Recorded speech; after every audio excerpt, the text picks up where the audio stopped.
So let's dive into a story that literally spans the multiverse. It's a story about massive pride, a pretty unique punishment, and a love that ends up becoming the most powerful weapon in all of creation.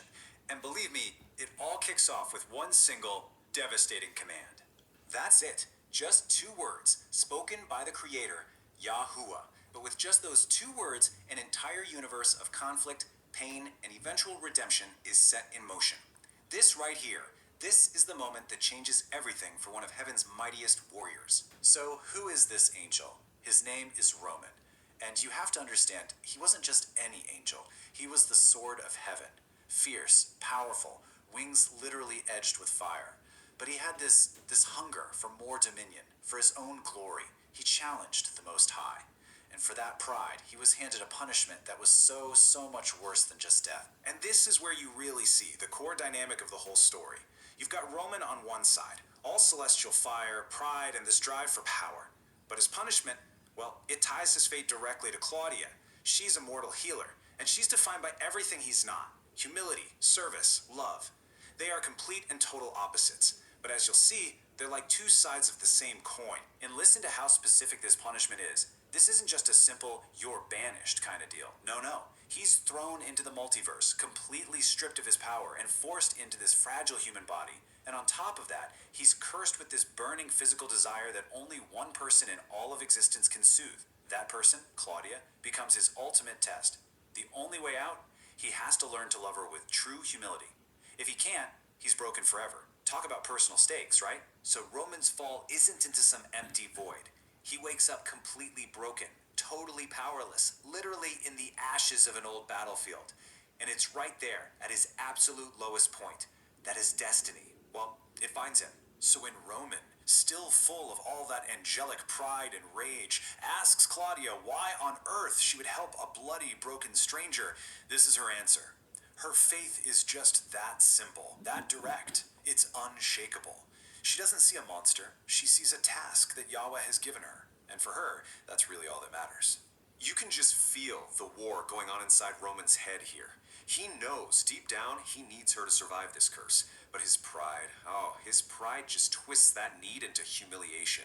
And what's worse, his new mortal body is screaming with this intense desire for her, a hunger he sees as a weakness, as temptation. He hasn't figured out yet that this is the path. This temptation is actually his only way out. Now, let's flip the script and see it from Claudia's side. She's got her own conflict going on. Make no mistake, she's not naive. She sees the fire in him, the violence, and it scares her. But at the same time, there's this undeniable pull. This spiritual connection almost, like their souls recognize each other. She's trusting the plan, even while she's praying for protection from the very person she's supposed to heal. Okay, so just when you think they might have a single second to figure out this intense, complicated connection between them, nope. The multiverse has other plans.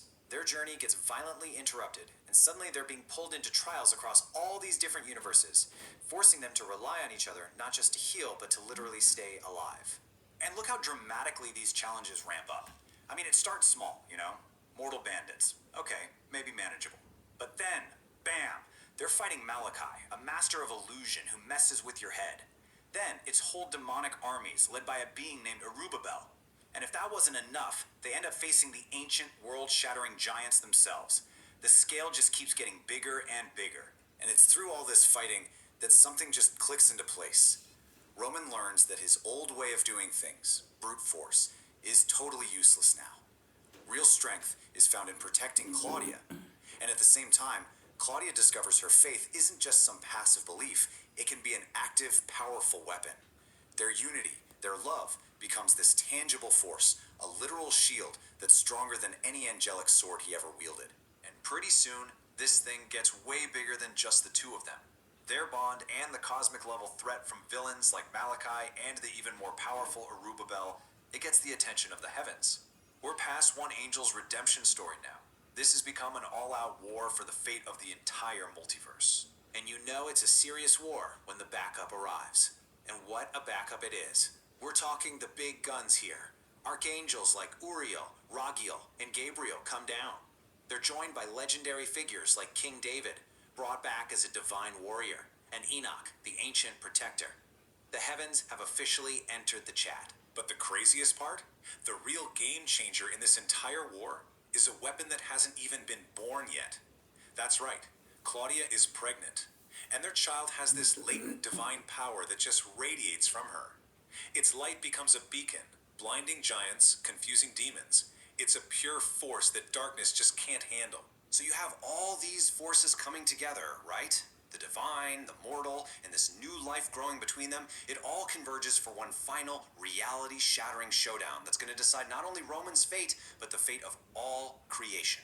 And the climax is just this incredible symphony of power. You've got Roman's celestial fire, now tempered and controlled by love. You have Claudia's healing light, transformed into a protective force. You've got the might of the angels and heroes. And then this pure, radiant energy from their child. All of it hits at once, in one single unified blast that just overwhelms Erubabell and Malachi and cleanses the multiverse of their darkness for good. And this, right here, reveals what his redemption was really all about. See, Roman's reward wasn't getting his wings back or returning to his former glory. No. His journey is complete the moment he holds his newborn son.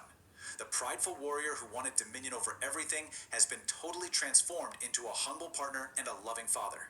He didn't reclaim his old legacy. He forged a brand new one. So after all of that, the angels, the demons, the multiverse hopping, what's the big takeaway? It actually boils down to something incredibly profound, but also very simple. Roman's fall was all about pride. His strength was useless until he found humility. And his redemption wasn't won in some grand battle. It was found in love. A love that forced him to serve, to protect, and to finally let go of his ego. That's the heart of it all. And that kind of leaves us with one last question to chew on. This story uses giants and demons to represent these huge struggles. But if you strip all that away, it's asking a really compelling question about our own lives. What are our internal battles of pride versus humility? And